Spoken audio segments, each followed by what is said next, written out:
అందరికీ నమస్తే. నేను మీ రైడ్ విజయ్. ఈ ట్రావెలింగ్ జర్నీలో ఆల్మోస్ట్ లైక్ ఈ మోటార్ సైకిల్ తీసుకొని నేను 2 years అయిపోయింది. అండ్ ప్రతిసారి నేను రైడ్ చేసినప్పుడల్లా ఐ ఫీల్ వన్ థింగ్. నాకేమనిపిస్తుంది అంటే roads are my teachers. Because ఎప్పుడైతే మనం లాంగ్ హైవేస్ పైన నడిపిస్తుంటామో రోడ్ మనకి పేషెన్స్ని నేర్పిస్తుంది. అండ్ ఎప్పుడైతే ఆఫ్ రోడ్లోకి వెళ్ళిపోతామో సడన్గా మన లోపల ఒక కరేజ్ని క్రియేట్ చేస్తుంది. అండ్ ఎప్పుడైతే రోడ్ మొత్తం కనిపించకుండా ఎంటీ గ్రౌండ్ ఉంటుందో ఆ టైంలో మనకు అనిపిస్తుంది ఇట్స్ ఫ్రీడమ్ అని చెప్పి. ఆల్మోస్ట్ ఈ మోటార్ సైకిల్ని నేను 39,000 kilometers నడిపించిన.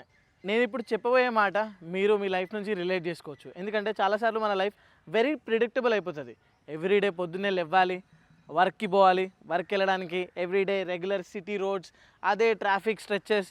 కానీ అప్పుడప్పుడు మనం సైలెంట్గా వెయిట్ చేస్తూ ఉంటాం ఆ మూమెంట్ కోసం.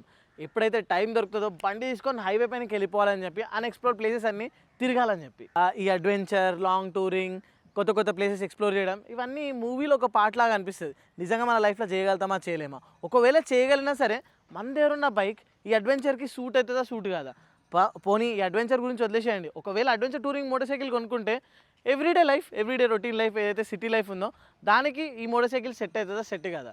సో చాలామంది ఇదే విషయంలో కన్ఫ్యూజ్ అయ్యి ఒక మోటార్ సైకిల్ కొనుక్కుంటారు. కొనుక్కున్న తర్వాత అది సిటీలో యూజ్ చేస్తారు. కానీ సడన్గా ఈ క్రేవింగ్ ఎప్పుడైతే స్టార్ట్ అవుతుందో లాంగ్ టూరింగ్కి వెళ్ళాలని చెప్పి కాంప్రమైజ్ అయిపోతారు వాళ్ళ బైక్ వల్ల. బికాస్ నా మోటార్ సైకిల్ లాంగ్ టూరింగ్ కోసం తయారు చేయలేదు. ఒకవేళ లాంగ్ టూరింగ్ కోసం తయారు చేసినా కానీ సడన్గా ఇట్లా ఆఫ్ రోడ్ ఏమైనా వచ్చింది అనుకోండి, నా బండి ఆఫ్ రోడ్ చేయలేదు, నా బండి ఓన్లీ ఇది మాత్రమే చేయగలుగుతుంది. చాలామందికి తెలియని ఫ్యాక్ట్, వాళ్ళ లైఫ్ని రాంగ్ చాయిస్ వల్ల లిమిటెడ్ చేసుకుంటారు. అండ్ ఇంకా చాలామంది మోటార్ సైకిల్స్ గురించి ఒక రాంగ్ పర్సెప్షన్లో ఉంటారు, ఒక రాంగ్ ఐడియాలజీలో ఉంటారు. ఫర్ ఎగ్జాంపుల్ హిమాలయన్ 450 తీసుకోండి. ఈ మోటార్ సైకిల్ ఓన్లీ హైవేస్కి, ఓన్లీ ఆఫ్ రోడ్కి, లేకుంటే ఓన్లీ అడ్వెంచర్ కోసం తయారు చేసిరని చెప్పి అనుకుంటారు. బట్ ద రియాలిటీ ఈస్ ఎప్పుడైతే మీరు మోటార్ సైకిల్ నడిపిస్తారో ద రియాలిటీ కంప్లీట్లీ చేంజెస్. తెలిసి ఇప్పుడు మీరు అనుకోవచ్చు, how is it possible bro, adventure touring motor సైకిల్ని తీసుకొచ్చి ఇంత హెవీ, ఇంత బల్కీ మోటార్ సైకిల్ని సిటీలో కూడా నడిపించవచ్చు, ఎవ్రీడే కూడా యూజ్ చేయొచ్చు అని చెప్పి ఎట్లా చెప్తున్నావు బ్రో అని చెప్పి అనుకుంటారు. Don't look at the motorcycle, ride the motorcycle, feel the motorcycle. ఈ మోటార్ సైకిల్ రైడింగ్ స్టాండ్స్ ఎంత కంఫర్టబుల్ ఉంటాయంటే నువ్వు ఒక్కసారి మోటార్ సైకిల్ మీద ఎక్కగానే, హ్యాండిల్ పట్టుకోగానే it makes you feel very comfortable. And ఈ సీట్స్ ఎంత కంఫర్టబుల్గా ఉంటాయి అంటే, ఎంత కంఫర్ట్ని మీకు ఇస్తాయంటే మీరు ఒకవేళ సిటీలో లాంగ్ అవర్స్ కోసం నడిపించినా సరే మిమ్మల్ని రిలాక్స్గా ఉంచుతాయి. అండ్ మీరు ఎక్కువ స్ట్రెస్ కూడా ఫీల్ కారు. అండ్ ఇంకొక ఇంపార్టెంట్ విషయం, దీని ఇంజన్ 450cc షెర్పా ఇంజన్. ఇది 40 horses అండ్ 40 Nm టార్క్ని ప్రొడ్యూస్ చేస్తుంది. మోటార్ సైకిల్ చూడడానికి మాత్రమే హెవీగా ఉంటుంది. Once you lift it and start riding it, it's very agile and very nimble. Tight corners అయినా, టైట్ టర్నింగ్స్ అయినా, నారో రోడ్స్ అయినా, ట్రాఫిక్ రోడ్స్ అయినా ఈజీగా దీన్ని మనం మెన్యూవేర్ వేసుకుంటూ వెళ్ళిపోవచ్చు. ఇట్స్ ఆల్ థ్యాంక్స్ టు దీని టైర్స్. ముంగట 21 inches, వెనకాల 17 inches వీల్స్ వల్ల. అండ్ అంతేకాదు దీనికి ఏదైతే టైర్స్ ఉన్నాయో ఇది ట్యూబ్లెస్ కూడా. అండ్ మీకు తెలుసు కదా ట్యూబ్ అండ్ ట్యూబ్లెస్కి ఎంత డిఫరెన్స్ ఉంటుందో. ట్యూబ్ టైర్ ఒకవేళ పంచర్ అయితే చుక్కలు కనిపిస్తాయి, కానీ ఇది ఒకవేళ పంచర్ అయితే వెంటనే మీరు రిపేర్ చేసుకొని అక్కడ నుంచి మూవ్ అయిపోవచ్చు. స్పెషల్లీ ఈ మోటార్ సైకిల్ మనం ఎవ్రీడే సిటీ రైడ్లో నడిపిస్తున్నప్పుడు అడ్వెంచర్ మనం హైవే పైన, ఆఫ్ రోడ్ పైన చేయం. మన సిటీ రోడ్స్ ఎట్లుంటాయో మీ అందరికీ తెలుసు. Bad road patches, speed breakers, potholes చాలా ఉంటాయి. వీటన్నిటిని గ్రేట్ స్టెబిలిటీతో కంట్రోల్ చేయడానికి మోటార్ సైకిల్లో మనకి ఫ్రంట్లో షువా సస్పెన్షన్స్ ఉన్నాయి. వెనకాల కూడా షువానే అనుకోండి, కాకపోతే ముంగడ మనకి యూఎస్డి ఫోక్స్ ఉంటాయి అండ్ వెనకాల లింకేజ్ సస్పెన్షన్ ఉంటుంది. ఇది మనల్ని మన మోటార్ సైకిల్ రోడ్ కండిషన్ ఎట్లున్నా సరే మోటార్ సైకిల్ని స్టెబుల్గా, కంట్రోల్గా ఉంచుతుంది. This is one of the biggest update on Himalayan 450. ఎందుకంటే మనం రాయల్ ఎన్ఫీల్డ్లో ఎన్ని మోటార్ సైకిల్స్ అయితే చూసినాం అవన్నీ ఎయిర్ కూల్డ్ ఉంటాయి. కొన్ని మోటార్ సైకిల్స్లోనేమో ఎయిర్ ఆయిల్ కూల్డ్ ఉంది. కానీ ఈ మోటార్ సైకిల్ ట్రాఫిక్లో నడిపించేటప్పుడు లిక్విడ్ కూల్డ్ ఇంజన్తో వస్తుంది. సో బయట టెంపరేచర్ ఎంత వేడిగా ఉన్నా, ట్రాఫిక్లో మీరు ఎంతసేపు నడిపించినా ఇంజన్ ఈజీగా లిక్విడ్ కూల్ సిస్టమ్ తోటి చల్లగా అయిపోతుంది. నాకు ఇప్పటికీ అర్థం కాదు, ఎవ్రీడే లైఫ్లో, ఎవ్రీడే సిటీలో ఇంత బాగా పర్ఫామ్ చేసే మోటార్ సైకిల్ సడన్గా హైవేకి రాగానే మొత్తం క్యారెక్టరే మారిపోతుంది. ఫస్ట్లీ దీని రైడింగ్ పోస్చర్ ఎంత కంఫర్టబుల్ ఉంటుంది అంటే, ఎంత లాంగ్ రైడ్స్ అయినా, ఎంత లాంగ్ అవర్స్ కోసం మనం నడిపించాలనుకున్నా, ఎంత పెద్ద హైవేస్ అయినా సరే చాలా సీమ్లెస్గా హ్యాండిల్ చేస్తుంది. అండ్ ఇంకొకటి, దీని బ్రేకింగ్, ఫ్రంట్ ఇంకా బ్యాక్ ఏదైతే బ్రేకింగ్ ఉంటుందో ఆన్ ద వే హైవేలో మనం ఎప్పుడైతే బ్రేక్ చేస్తామో మోటార్ సైకిల్ స్టెబుల్గా, ఈజీగా స్టాప్ అవుతుంది. సో మన హిమాలయన్ 450 తోటి ఎవ్రీ టైం నేను హైవే మీద పోయినప్పుడు ఇది మాత్రం డెఫినెట్లీ ఫీల్ అవుతుంది, దీని వెయిట్ అండ్ దీని లెంత్. సో హైవే మీద నడిపించేటప్పుడు ఇంకా స్టెబిలిటీగా ఉంటుంది, ఇంకా కామ్గా ఉంటుంది, మోర్ అగ్రెసివ్గా ఉండదు. రోడ్ ఎంత పెద్దగా ఉన్నా సరే మనం టైర్డ్ కాము, ఈజీగా వెళ్తూనే ఉంటాం. సడన్గా అనిపిస్తుంది జర్నీ ఎంత పెద్దగా ఉన్నా సరే అది స్లోగా, కామ్గా సాయంత్రం వరకు ఫినిష్ అయిపోతుంది అన్నట్టు ఫీల్ చేపిస్తుంది. కానీ హైవే నుంచి ఒక్కసారి ఇట్లాంటి టెరైన్లోకి వస్తాం కదా, ఆఫ్ రోడ్, గ్రావెల్, మడ్, ఈ మోటార్ సైకిల్ మళ్ళీ ఇంకో క్యారెక్టర్ని అడాప్ట్ చేసుకుంటుంది. ఈ మోటార్ సైకిల్ ఎప్పుడు రోడ్ని డామినేట్ చేయదు, ఆ రోడ్ కండిషన్ని బట్టి ఈ మోటార్ సైకిల్ అడాప్ట్ అయిపోతుంది. ఏదైతే మన షువా సస్పెన్షన్ ఉందో front and back, wide spoke tubeless wheels ఉన్నాయో, మనకి కండిషన్ ఎట్లున్నా సరే కాన్ఫిడెన్స్ని ఉంచుతుంది, ప్లస్ ఈజీగా మెన్యూవర్ చేసేటట్టు ఉంటుంది. అది ఆఫ్ రోడ్ అయినా, హిల్ క్లైంబింగ్ అయినా, లేకుంటే గ్రావెల్ స్లష్ ఉన్నా సరే ఎక్కడ కూడా మనం కాన్ఫిడెన్స్ని లూజ్ కాము. అండ్ ఈ మోటార్ సైకిల్ మన లోపల ఒక కాన్ఫిడెన్స్ని క్రియేట్ చేసి ఇంకా ముందుకు మనల్ని పుష్ చేస్తూనే ఉంటుంది. ఎస్, సిటీకి అయితే కంఫర్టబుల్గానే ఉంటుంది, కానీ టూరింగ్ విషయానికి వచ్చేసరికల్లా మోటార్ సైకిల్లో ఉన్న ఫీచర్స్ అన్నీ మారిపోవాలి.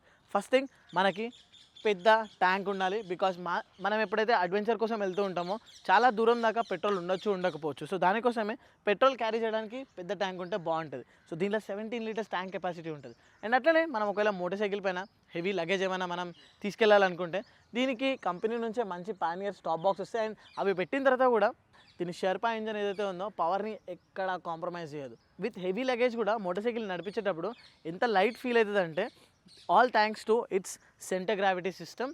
చాలామంది ఈ పాయింట్ మిస్ అయిపోతారు. మోటార్ సైకిల్ చూడడానికి మోడర్న్గా ఉంది, దానిలో చాలా ఫీచర్స్ ఉన్నాయని చెప్పి వెళ్ళిపోతారు. But you have to remember the reliability of the motor cycle. దీన్ని ఎక్కడికైనా తీసుకెళ్ళండి, కింద పడేయండి, కొట్టండి, ఏమన్నా చేయండి, this will not stop, this will keep running. ఏమన్నా చేయి, ఎక్కడైనా సరే, ఏదేమైనా సరే బండి మళ్ళీ స్టార్ట్ అవుతుంది, కింద పడ్డా సరే బండి మళ్ళీ స్టార్ట్ అయిపోతుంది, వెళ్ళిపోతుంది. అండ్ ఇంకొకటి, రిలయబిలిటీతో పాటు స్పేర్ పార్ట్స్ అవైలబిలిటీ. మొత్తం వరల్డ్ వైడ్, మొత్తం ఇండియాలో ఒకవేళ ఈ మోటార్ సైకిల్లో ఏదైనా స్పేర్ పార్ట్ లేకపోతే మీకు నియర్ బై ప్లేస్లో స్పేర్ పార్ట్ కూడా దొరికిపోతుంది.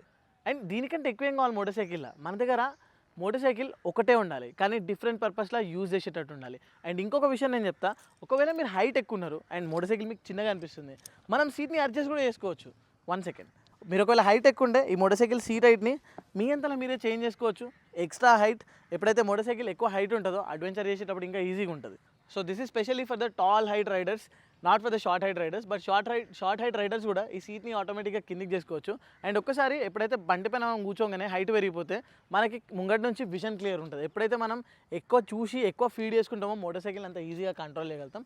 But in the same way ఎప్పుడైతే మనం మోటార్ సైకిల్ని ఫ్లాట్ ఫుట్ చేయలేమో దాన్ని కంట్రోల్ చేయడం కష్టం అయిపోతుంది. బట్ ఎప్పుడైతే లగేజ్ ఉంటుందో, లగేజ్ ఉన్నప్పుడు సీట్ హైట్ పైనకి పెట్టుకుంటే సో మోటార్ సైకిల్ స్టాండ్స్ అనేవి డిఫరెంట్గా మారిపోతాయి. అండ్ మనకి రైడింగ్ ఎర్గనామిక్స్ కూడా చేంజ్ అయితే మోర్ కంఫర్టబుల్గా ఉంటుంది. ఒకవేళ మీరు హైట్ తక్కువ ఉంటే simply change the seat height and make it lower. మనం 2026లో ఉన్నాం అండ్ మన మోటార్ సైకిల్స్ 2015, 2010 ఉంటే నడవదు. సో కరెంట్ జనరేషన్కి సూట్ అయ్యేటట్టు మోటార్ సైకిల్లో ఏవైతే ఎలక్ట్రానిక్స్ ఉన్నాయో అవి కూడా ఆల్ అప్డేటెడ్. ఈ మోటార్ సైకిల్లో మనకు 2 రైడింగ్ మోడ్స్ దొరుకుతాయి, ఈకో అండ్ పర్ఫార్మెన్స్లో ఫుల్ పవర్ ఉంటుంది. ఈకో మనం సిటీలో నడిపించేటప్పుడు అంత పవర్ వద్దు, మనకి కొంచెం పవర్ తక్కువ కావాలనుకుంటే ఈకోలో పెట్టుకోవచ్చు. అండ్ ఇంకోటి ఏంటంటే ఈ మోటార్ సైకిల్లో రైడ్ బై వైర్ ఫీచర్ ఉంది అండ్ అసిస్ట్ స్లిప్ క్లచ్ కూడా వస్తుంది. సో గేర్ షిఫ్టింగ్ ఇంకా స్మూత్ అయిపోతుంది. ఆల్మోస్ట్ ఈ మోటార్ సైకిల్ని నేను 39,000 కిలోమీటర్స్ నడిపించిన ఇప్పటి వరకు నాకైనా సర్వీస్ ఎక్స్పెన్సెస్. అండ్ ఈ మోటార్ సైకిల్ సర్వీస్ ఇంటర్వెల్ కూడా ఎవ్రీ 10,000 కిలోమీటర్స్కి. అండ్ ఇప్పటివరకు నేను హార్డ్లీ 4 సర్వీసెస్ మాత్రమే చేయించిన. అండ్ ప్రతి సర్వీస్కి నాకు 2,500 రూపీస్ కంటే ఎక్కువ కూడా కాస్ట్ కాలేదు. అంటే ఇప్పటివరకు జస్ట్ 10,000 రూపీస్ మాత్రమే అయింది, అది కూడా 40,000 కిలోమీటర్స్ తిరిగేసిన. అండ్ వేర్ అండ్ టైర్ గురించి మాట్లాడితే టైర్స్, బ్రేక్ ప్యాడ్స్ తప్ప ఇంజన్లోని ఒక్క కాంపోనెంట్ కూడా ఇంతవరకు చేంజ్ చేయలేదు. సో అందుకే Royal Enfield engines are special and reliable. ఇంకో 1 lakh కిలోమీటర్స్ అయినా సరే ఇంజన్ని మనం టచ్ చేయాల్సిన అవసరం లేదు. ఐ గెస్ ఇప్పుడు మీకు క్లియర్గా అర్థమైపోయింది అనుకుంటా. Himalayan 450 is not just made for Himalayas or adventure లేకుంటే ఆఫ్ రోడ్ కోసం. This is made for everyday life, for every rider whoever loves riding. కొంచెం హైవే కూడా, కొంచెం సిటీ కూడా చేయాలని చెప్పి అనుకుంటున్నారు కదా, వాళ్ళకి ఇది ఒక పర్ఫెక్ట్ మోటార్ సైకిల్. మళ్ళీ మీరు హైవే కోసం ఇంకో మోటార్ సైకిల్, లేదా అడ్వెంచర్ కోసం ఇంకో మోటార్ సైకిల్, లేదా సిటీ కోసం ఇంకో మోటార్ సైకిల్ తీసుకోవాల్సిన అవసరం లేదు. This is that one motorcycle which you can use it in all of this terrains. Royal Enfields are meant for modifications. మీరు ఈ మోటార్ సైకిల్ని మోడిఫై చేసినట్టు ఇంకే మోటార్ సైకిల్ని మోడిఫై చేయలేరు. ఆల్రెడీ నా మోటార్ సైకిల్ని చూడవచ్చు నేను ఇప్పటివరకు ఎంత మోడిఫై చేసినా అని చెప్పి. ఎంత మోడిఫై చేసినా కానీ పర్ఫార్మెన్స్ ఎప్పుడు కాంప్రమైజ్ కాదు. సో గైస్, అదనమాట ఈరోజు వీడియో. హోప్ఫుల్లీ ఈ వీడియో అంతా మీకు ఇన్ఫర్మేటివ్ అనిపించిందని చెప్పి అనుకుంటున్నా. ఒకవేళ ఇన్ఫర్మేటివ్ అనిపిస్తే తప్పకుండా లైక్ చేయండి. మరిన్ని ఇలాంటి వీడియోస్ కోసం ఇన్స్టాగ్రామ్ ఇంకా యూట్యూబ్లో రైడ్ విత్ విజయ్ని ఫాలో చేయండి. అండ్ ఇంతవరకు మన ఛానల్ని సబ్స్క్రైబ్ చేయకపోతే రైడ్ విత్ విజయ్ యూట్యూబ్ ఛానల్ని సబ్స్క్రైబ్ చేసుకోండి. ఇంకో వీడియోలో కలుసుకుందాం. అంతవరకు టేక్ కేర్, టాటా, బాయ్, జై హింద్.